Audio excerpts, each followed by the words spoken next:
Voilà, donc aujourd'hui, nous sommes avec Madame Osdoba dans le cadre du cycle Votre futur métier.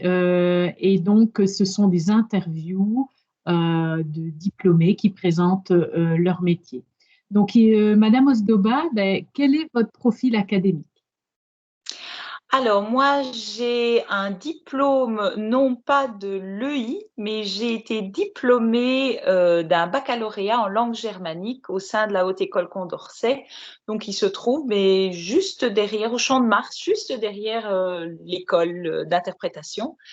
Et j'ai réalisé ces études en anglais néerlandais, puisque l'allemand n'était déjà plus disponible au moment où j'ai réalisé mes études, il y a 13 ans de cela. Ok. Alors, ben, où travaillez-vous actuellement? Je travaille au sein de l'Athénée provincial mixte Ouarocquais qui se situe à Morlanoué, donc près du parc de Marimont, hein, qui est assez célèbre. Et je n'ai jamais quitté cet établissement parce que j'ai fait une candidature et ça a été la seule que j'ai émise puisque j'ai été engagée 3 jours après ma candidature. Et je n'ai jamais quitté l'établissement scolaire, étant nommée 2 ans après mon arrivée au sein de l'établissement. Voilà. Ok. Et donc, vous y êtes enseignante. Euh, alors, quelles sont ben, les missions principales d'un enseignant? Alors, les missions, elles sont prévues par le décret mission, tout est dans son intitulé, mais les missions, bien entendu, ce sont les principales, c'est de transmettre évidemment un savoir, transmettre des connaissances, former les jeunes à devenir des citoyens responsables, ouverts à la démocratie, et aussi développer les compétences transversales. Donc vraiment, c'est vraiment un élément clé maintenant depuis les réformes. Travailler le transversal, c'est un petit peu travailler main dans la main avec les parents pour permettre aux enfants eh bien, d'évoluer un maximum en dehors de notre compétence disciplinaire, dans mon cas, les langues germaniques. Ok.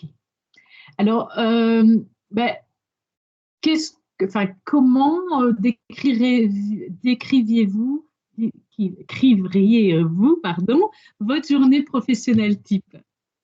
Alors, une journée type, elle est constituée de plus ou moins 8 heures de cours. Alors, les heures, ce ne sont pas des heures de 60 minutes. Ça dépend un petit peu du réseau, ça dépend de l'établissement scolaire. On fonctionne, dans mon cas, en heures de 50 minutes.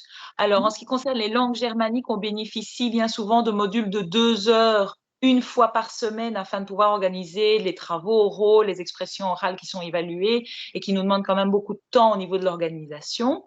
Une journée type, elle commence à 8 heures. On a 8 heures de cours, 2 heures le matin avec une petite pause pour aller une collation, suivie de 3 heures le temps de midi, puis encore 3 voire 4 heures de cours l'après-midi. Ça dépend un petit peu de l'horaire. Et chaque jour est différent, chaque horaire, chaque professeur a des horaires différents pour permettre aux élèves d'avoir un horaire le plus compact possible. C'est surtout ça qui prime, c'est qu'ils aient un horaire assez, pas trop d'heures d'études, hein, voilà. Ok. Ok. Alors, est-ce que ben, on suppose ici, avec la situation sanitaire, que évidemment l'enseignement hybride en virtuel et en présentiel a changé pas mal de choses, mais selon vous, qu'est-ce qui a été le plus difficile à mettre en place? Quelle, quelle, euh, quelle difficulté a été euh, présente pour vous dans cette nouvelle manière d'enseigner? En soi, je pense pas que le présentiel et le non présentiel aient posé vraiment un souci. Ça pose principalement un souci par rapport aux étudiants au niveau relationnel. Bon, ça, c'est le gros problème pour les étudiants. En ce qui me concerne, c'est l'organisation de la matière, donc permettre de travailler à domicile et d'effectuer un retour à l'école sans pour autant ne faire que des évaluations au retour en classe, puisque nous fonctionnons avec une semaine en alternance. Donc une semaine en présentiel, une semaine en distanciel, ce qui fait que les élèves se plaignent régulièrement de revenir en présentiel et de n'être que testés dans la plupart des matières. les choses sont ce qu'elles sont, les bulletins et les échéances arrivant, c'est vrai que parfois nous sommes tenus, on ne peut pas faire d'évaluation de lecture, par exemple, en distanciel, éventuellement une expression orale, c'est encore organisable, mais ça demande beaucoup de retravail, ça demande beaucoup de concentration, surtout lorsque l'on fonctionne avec des classes qui sont en présentiel, donc il faut savoir que le premier degré est en présentiel à 100% depuis le début. Et c'est problématique lorsqu'on fonctionne avec une classe où il y a beaucoup d'élèves qui sont en quarantaine ou des élèves qui sont porteurs du virus. Et donc, à ce moment-là, on doit fonctionner avec des élèves qui doivent rattraper la matière au même moment que les étudiants en classe. Alors, quand c'est possible, on organise des visios, ce qui permet aux élèves qui sont en distanciel de suivre le cours à distance, mais ça n'est pas toujours le cas, ce n'est pas toujours facile. Donc, tous les jours, il faut reprendre la matière qui a été donnée en présentiel et retravailler avec les étudiants vraiment au cas par cas les différentes activités. Et donc, c'est redondant et c'est fatigant. Mais c'est possible. Voilà, ok. Alors, par rapport à votre métier d'enseignant, quelles sont les compétences nécessaires? Je pense que la compétence la plus importante, c'est la bienveillance. Vraiment, faire ce métier en ayant à l'esprit qu'on travaille avec des individus. Notre matériau, c'est vraiment un être humain. Je nous compare souvent à des médecins parce que voilà, on forme des élèves. Il n'y a rien de plus beau qu'un étudiant qui vient nous dire en fin d'année, grâce à vous, je comprends enfin la matière, j'ai progressé, je sens que je suis partie de rien et maintenant je sais parler anglais, je sais comprendre. Et voilà, la bienveillance, c'est comprendre qu'ils fonctionnent tous à des rythmes différents, c'est varier nos méthodes d'apprentissage. Selon moi, c'est aussi savoir accueillir les jeunes collègues, les stagiaires aussi, qui ont besoin, comme tout le monde, on est tous passés par là, on a besoin aussi d'avoir un professeur qui nous accueille dans sa classe, qui nous laisse l'opportunité de nous tester, de nous évaluer, voir si on se sent bien dans le métier. Et vis-à-vis des élèves, on a ce donnant-donnant. Hein. Si on n'est pas bienveillant, si on manque de bienveillance, eh bien, je pense qu'on n'a rien en échange des étudiants. Tout part de là, selon moi. Ok. Et par rapport au niveau même du métier, du pédagogique et du linguistique, est-ce qu'il y a des compétences Évidemment, particulières? évidemment, le pédagogique, je pense qu'on a ça en soi. Je suis profondément convaincue que certaines personnes naissent avec certaines qualités et je pense que ça n'est pas donné à tout le monde d'exercer le métier d'enseignant. Je pense que ça convient à certaines personnes parce qu'il faut faire preuve de beaucoup de patience au niveau, bien sûr, linguistique. La moindre des choses, c'est de maîtriser les langues parfaitement parce que les élèves à cet âge-là, dans le degré inférieur, bien, les questions sont incessantes, ça part dans tous les sens, c'est très difficile de guider.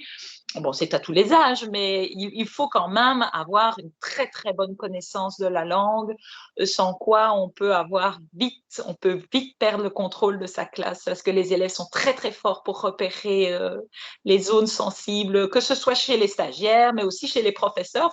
Il ne faut pas penser que parce qu'on est professeur, on perd un petit peu ce stress. Toujours savoir se remettre aussi au goût du jour, ça, je pense que c'est important. Les formations sont très importantes parce qu'on construit ses cours, mais les cours doivent être en perpétuel mouvement, changement. En dehors de la crise sanitaire, il faut savoir refaire ses cours, savoir évoluer, savoir varier, ne serait-ce que pour soi. Le plaisir de donner cours et pas toujours répéter les mêmes choses pendant 10 ans de carrière, ça doit être juste abominable.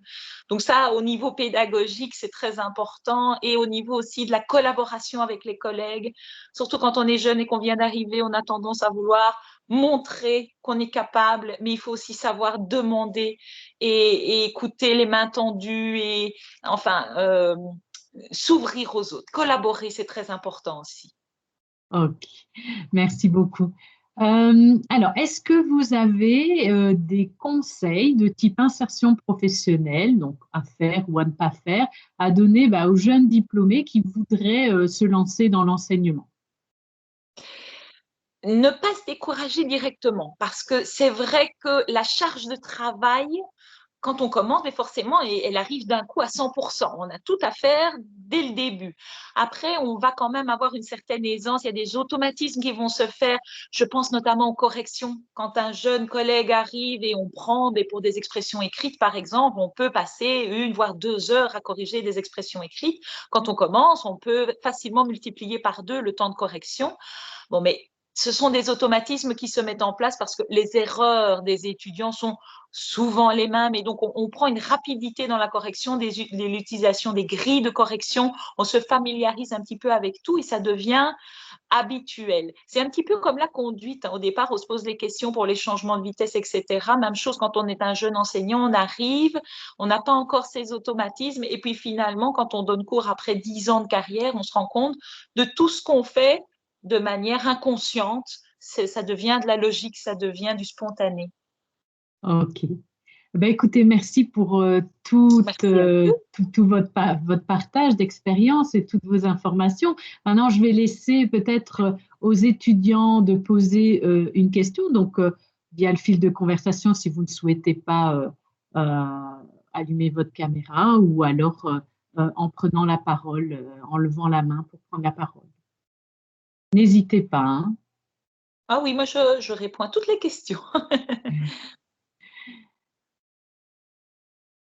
Alors, je vais laisser Madame Cécile parler. Donc, vous pouvez allumer votre caméra et Bonjour. allumer votre micro aussi. Voilà. Bonjour. Bonjour. Mais tout d'abord, merci. Je trouvais que vos réponses étaient très intéressantes. Je me demandais si, par rapport à la crise sanitaire, etc., vous ne pensiez pas que c'était encore plus compliqué de donner un cours de langue plutôt qu'un autre cours? Enfin, dans le sens, le contact n'est pas le même avec les élèves, alors que justement, dans le cadre d'un cours de langue, c'est quand même ce qui prime un peu la relation avec les élèves. Alors, effectivement, la compétence orale, c'est assez compliqué, mais ça n'est pas particulièrement plus compliqué en distanciel qu'en présentiel parce que tout simplement, quand on est en présentiel, on porte un masque. Et corriger, enseigner, on doit vraiment réapprendre à enseigner parce qu'on se rend compte qu'on utilise énormément de langage corporel. Au niveau du visage, au niveau de l'articulation, ben voilà, on a cette tendance, cet automatisme à montrer notre bouche, mais bon voilà, on est masqué et c'est vrai que finalement c'est plus difficile sur le terrain avec les masques qu'en distanciel sans masque, même si on passe par le biais de l'ordinateur et c'est vrai qu'on n'a pas ce contact direct, physique, mais c'est plus facile au niveau de l'expression orale en distanciel par rapport à la crise actuelle. Ok, merci. Voilà. Alors, est-ce que quelqu'un d'autre a une question?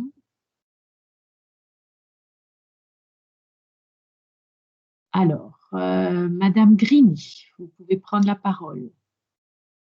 Bonjour, et je Bonjour. vous remercie pour avoir pris le temps de répondre à nos questions et tout. En fait, moi, ma question, c'est que je suis en 3e bachelier et, en langue anglaise et arabe. Donc, ma question, je ne sais pas, est-ce qu'il faut absolument avoir une combinaison linguistique germanique pour enseigner l'anglais ou on peut le faire un Non. tir? Non, vous pouvez avoir donc réalisé par exemple vos études à l'école d'interprétariat et après faire un complément de formation pour avoir le titre pédagogique requis. Et à ce moment-là, en fonction des écoles, hein, eh bien, il y aura des écoles où on vous engagera uniquement pour la langue anglaise. J'ai D'accord. certaines collègues, par exemple, qui ne prestent, puisque nous sommes diplômés en anglais-néerlandais, certaines collègues, à leur demande et suivant leur choix, ont demandé uniquement de prester des heures en anglais. Donc, si, par malheur, ce professeur devait se faire remplacer, par bonheur pour vous, ça fait un temps plein complet en anglais. Oui, c'est vrai. Voilà. Mais, et donc, le complément, on doit le faire en autre école ou vous ne savez pas à peu près où? Je pense que c'est un titre universitaire qui est requis, pardon. Alors, il y a l'AESS et le KPS. Donc, Le en CAPES. secondaire, c'est l'AESS, me semble-t-il, et ça se fait au niveau de l'UMOS. Donc, D'accord. on peut le faire. Je pense même qu'on peut le faire pendant son master. Oui. ou juste après son master. Et D'accord. c'est obligatoire, je pense, pour enseigner en secondaire, en tout cas si on veut avoir le titre requis.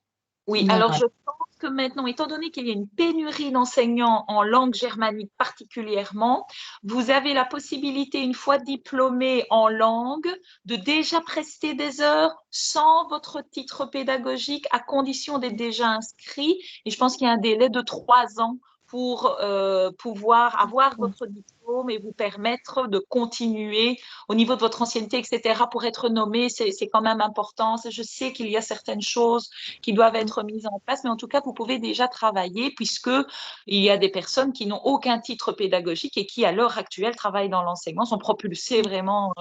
Et c'est là qu'on voit vraiment l'importance du pédagogique parce que on a beau être de bonne volonté, avoir une maîtrise totale des langues, si on n'a pas de connaissances en pédagogique et si on n'est pas à l'aise devant une classe, mais parfois, ça coince et ça décourage certains collaborateurs, certains enseignants. D'accord. C'est très important. D'accord, merci beaucoup pour la réponse. C'était ma seule question. Merci. Alors, est-ce que quelqu'un d'autre? Voilà. Alors, comment devient-on un enseignant? Alors, je ne sais pas si c'est la question plutôt technique, par quel diplôme, certificat, ou si c'est sur la manière d'être et de finalement effectuer son métier. Ça, on va peut-être attendre Oui. la précision parce que je peux répondre aux deux. Mais donc, vous êtes en second, normalement, vous n'enseignez que secondaire inférieur. Voilà, normalement, je n'enseigne que dans le secondaire inférieur. Mais par exemple, pendant 4 ans, j'ai également exercé dans la haute école où j'ai été formée. Je suis devenue ce qu'on appelle un maître de formation pratique. Donc, c'est un enseignant de terrain qui accompagne les futurs enseignants et qui leur donne un peu les clés pratiques, techniques de ce qui se passe sur le terrain. Donc, ça a permis, par exemple, aux étudiants de venir directement dans mes classes, voir comment je travaillais sur le terrain, prendre des notes. J'ai partagé l'ensemble de mes cours, voir comment on réalise tout bêtement un cahier de cotes, comment on évalue, quelles sont les grilles d'évaluation, toutes des choses un petit peu plus techniques. Voilà. Alors, pour Madame Sata, c'est la partie technique, le diplôme. Donc, voilà. Donc, je suis titulaire d'un bachelier je suis bachelière en langue germanique. Donc, l'anciennement, c'est le régenda. Moi, ça s'intitulait encore le régenda. Donc, on faisait à l'époque 3 années d'études. Maintenant, c'est passé à 4 parce que vous avez une année d'études qui vous permet de partir à l'étranger, donc de vraiment faire une spécificité dans l'anglais ou le néerlandais pendant plusieurs mois et à la suite duquel vous faites un travail de fin d'études. Et après ces années, eh bien, vous postulez dans les écoles et pendant les années d'apprentissage, votre première année, c'est une année vraiment de consolidation des langues, du pédagogique bien entendu, mais rien de pratique. C'est uniquement du théorique. Vous avez de l'observation, donc on vous envoie en tant qu'apprenant dans les écoles pour observer des enseignants avec la possibilité de donner une micro-activité sur une heure de cours, donc se tester un petit peu, voir si on se trouve bien devant une classe, si on est à sa place. Et en deuxième année, là, on commence vraiment les stages actifs, toujours avec du théorique. Donc, c'est une année vraiment charnière, elle est très importante cette année, elle est assez lourde en soi parce que on doit allier théorie et pratique et les pratiques qui s'organisent dans le général en ce qui concerne les langues parce que par exemple un professeur de français n'aura pas les mêmes stages qu'un professeur de langue. Le professeur de langue ira dans le général et dans le technique. Et en troisième année, on ajoutera au général et au technique, on ajoutera également la promotion sociale et le primaire. Alors, les stages, en moyenne, durent 3 semaines, avec une semaine d'observation et 2 semaines de prestation. Plus longue en troisième, plus courte en deuxième. Ça dépend un petit peu de où se trouve aussi le stage, parce que bien souvent, les stages se situent avant les examens de Noël et un petit peu avant les congés de Pâques ou juste après les congés de Pâques. Voilà. Ok. Puis la 3e année, le TFE et le voyage en 4e. Voilà. Ok. Alors, donc, je vais simplement préciser, donc, que Madame Osdoba a son diplôme en haute école, que vous êtes évidemment en train de faire un master à l'université. Donc, évidemment, l'enseignement, le parcours n'est pas le même, même si, en fin de compte, bah, c'est quand même un métier d'enseignant. La seule chose, c'est que bah, théoriquement, si vous faites l'AESS, vous allez pouvoir enseigner en secondaire supérieur. Et je suppose que s'il y a une pénurie en secondaire inférieur, il Voilà, pourrait très bien enseigner en secondaire inférieur. Donc voilà. Et donc là, voilà, l'AESS, c'est une année, il me semble. Ça peut-être qu'Emeline peut nous renseigner si elle en sait plus. Et maintenant, de toute façon, si vous voulez vraiment des détails sur l'AESS qui vous permet, après votre master, d'enseigner en secondaire supérieur, puis à ce moment-là, je peux vous envoyer un mail avec les contacts pour avoir plus d'informations sur ce certificat. Emeline, oui? Oui, donc tout à fait. À l'EI, en fait, maintenant, quand les étudiants arrivent en master, ils ont déjà la possibilité de choisir la finalité didactique s'ils souhaitent s'orienter vers l'enseignement. Mais cette finalité didactique, elle n'est pas disponible dans toutes les combinaisons linguistiques. Donc pour l'anglais-arabe, par exemple, pour l'arrivée en master, il est impossible de choisir cette finalité didactique. Par contre, après le master, donc les étudiants qui sont déjà diplômés peuvent alors faire l'agrégation en un an et ils obtiennent au bout du compte le titre aussi requis pour enseigner, quoi. Ok, ben voilà, donc j'espère qu'on a répondu à Madame Sata. Donc voilà, elle est en train d'écrire. Oui, apparemment, on a répondu à cette question, donc c'est parfait. Moi, j'avais une question par rapport, donc vous avez dit que quand vous avez été diplômé, ben, finalement, vous aviez postulé à l'Athénée et que vous aviez eu le poste. Est-ce que, peut-être qu'à l'époque, ça ne se faisait pas de la même manière, mais est-ce que vous êtes passé par ben, le service d'enseignement.be pour postuler ou alors ça a été fait par candidature spontanée? Oui, une candidature spontanée. Voilà. Donc, en fait, ce qui s'est passé, et ça se passe toujours au sein des établissements, c'est que lorsqu'un stagiaire fait ses preuves au sein d'un établissement, le professeur qui l'a accueilli dans sa classe a un rapport à compléter et ce rapport est transmis à la direction de l'étudiant, mais aussi à la direction de l'école dans laquelle il a presté son stage. Libre aux professeurs qui ont accueilli le stagiaire d'aller soutenir la candidature d'un futur collègue. Et dans mon cas, c'est ce qui s'est passé. Donc, j'ai été déposer ma candidature sur conseil de ma maître de stage parce qu'elle avait ouï dire qu'un poste allait se libérer. J'ai donc fait une candidature spontanée et je n'étais pas la seule, nous étions 8, mais ma candidature, étant donné que mon stage s'était très, très bien passé, ma candidature s'est retrouvée sur le dessus du panier. Ok, donc en fait, finalement, on a intérêt à passer par enseignement.be, mais aussi à postuler de manière spontanée, surtout dans des endroits où on a fait un stage qui s'est bien passé. Voilà. Bien Ok. souvent, les étudiants qui ont passé un bon stage dans une école essaient de postuler spontanément dans ces écoles-là et puis se tournent vers enseignement.be. Mais généralement, les professeurs de langue sont appelés directement après leur proclamation parce que, je vous dis, il y a tellement une grande pénurie qu'on n'a même pas le temps de consulter sur enseignement.be. Voilà. Ok, ça va, mais je vous remercie. Alors, est-ce que d'autres étudiants ont une question, même si c'est une deuxième ou une troisième, il n'y a pas de souci, hein, vous n'hésitez pas. Alors, Madame Cécile, allez-y, prenez la parole. Oui, donc cette fois, ma question, elle est de nouveau un peu axée sur la façon de donner cours.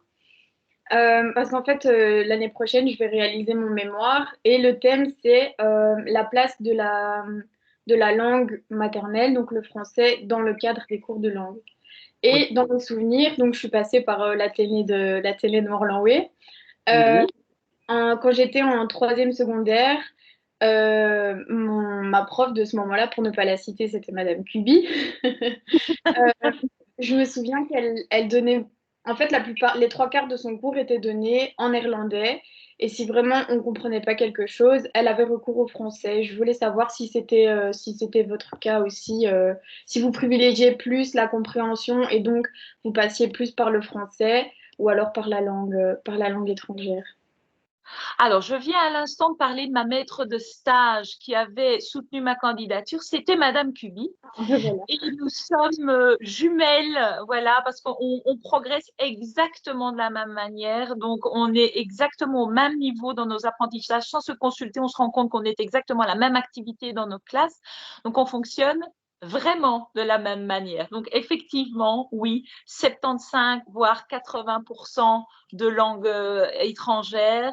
Dans nos échanges, donc c'est-à-dire mes consignes, les exercices, tout ça se fait dans la langue, les questions des élèves dans la mesure du possible aussi dans la langue, et vraiment, vraiment, quand il y a vraiment aucun moyen de communication, bon, si c'est expliqué un mot de vocabulaire, on peut toujours mimer, on peut toujours utiliser des illustrations. Maintenant, nous avons à nos dispositions les tableaux interactifs qui nous aident énormément dans les classes.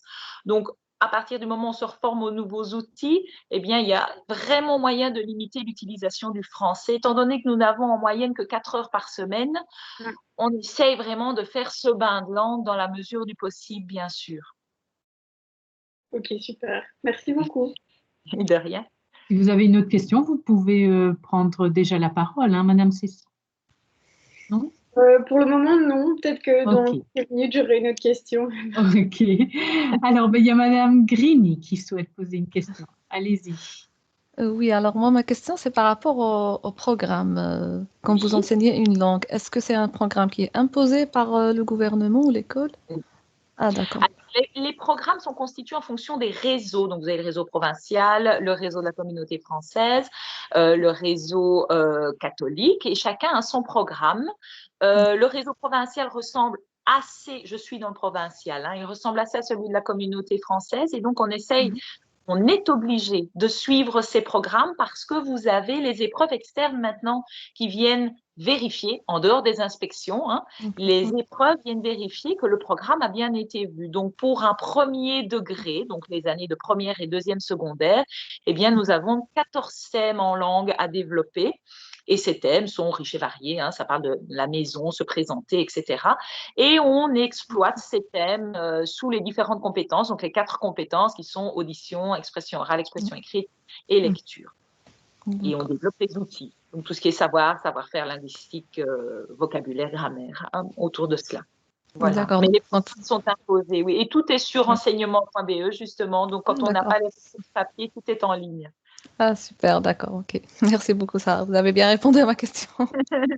Merci. Et en complément, donc les thèmes sont imposés, mais est-ce que la manière d'enseigner selon les différentes compétences est imposée aussi? C'est-à-dire, est-ce que vous pouvez utiliser peut-être des outils différents ou une manière différente d'enseigner le thème?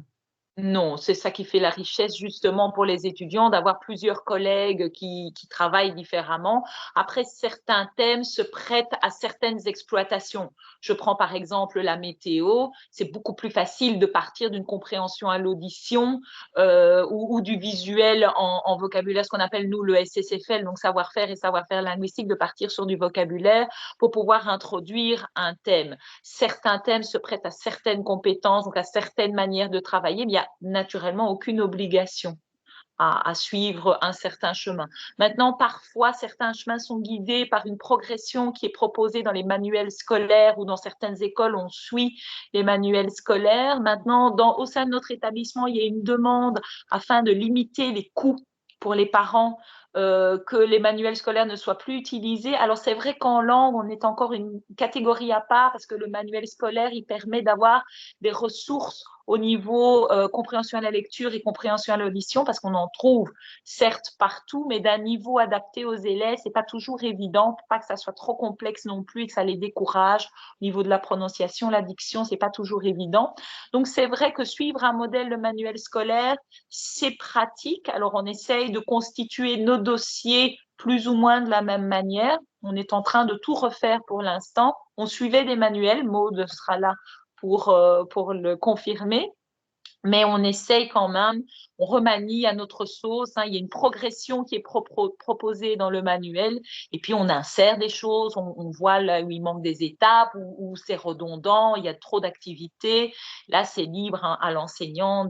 Tant qu'on arrive tous à l'exploitation des 14 thèmes à la fin du deuxième cycle, c'est la raison pour laquelle de la première à la deuxième, en ce qui nous concerne, nous conservons nos étudiants dans la mesure du possible. Comme ça, le professeur sait jusqu'où il est arrivé, ce qu'il a vu, ce qu'il n'a pas vu, ce qu'il a peut-être négligé sur certains thèmes et en vue de le développer ailleurs. Ça permet d'avoir une continuité vraiment comme cela. Après la troisième année, c'est bien de changer, histoire d'avoir un autre accent, une autre méthodologie, une autre manière de travailler, une autre manière de réagir avec les élèves. Ça, c'est au niveau relationnel. C'est plus transversal à nouveau. Ok, merci. Alors, est-ce que vous avez encore des questions? N'hésitez pas.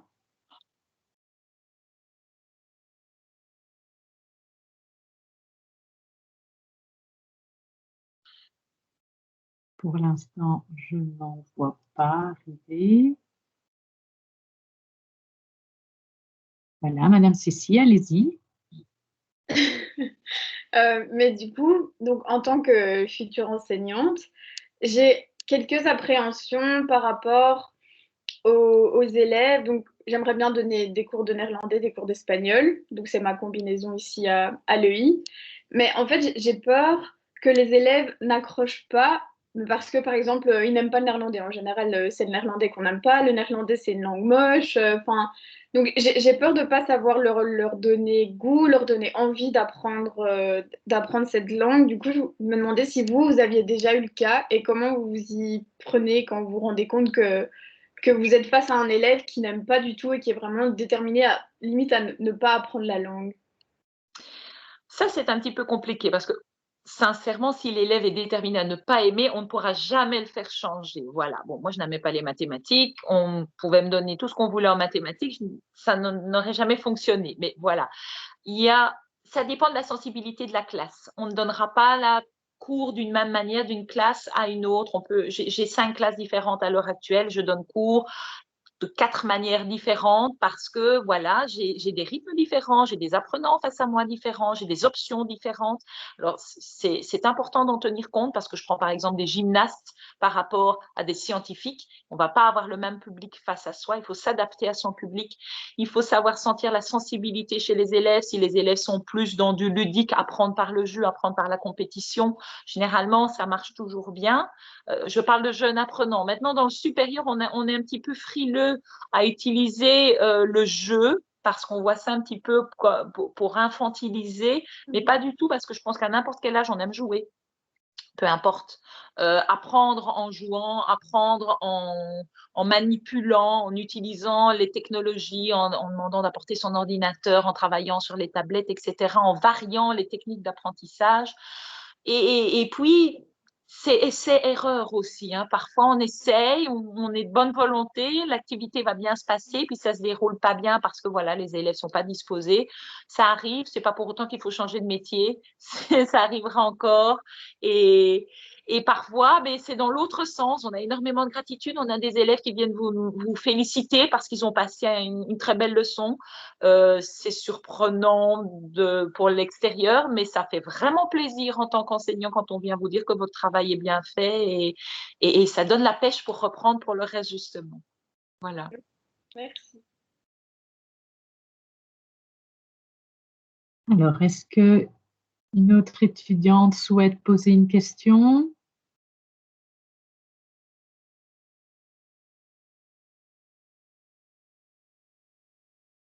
Alors.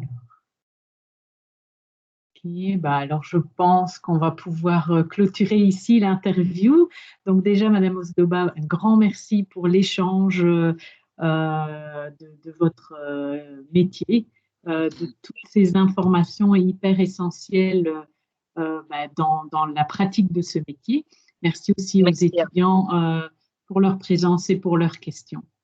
Merci à tout le monde, merci aux étudiantes également et bravo pour les questions parce que c'est pas toujours évident comme ça quand on a un discours direct comme ça de préparer ces questions. C'était très agréable. Merci à toutes. Merci à vous.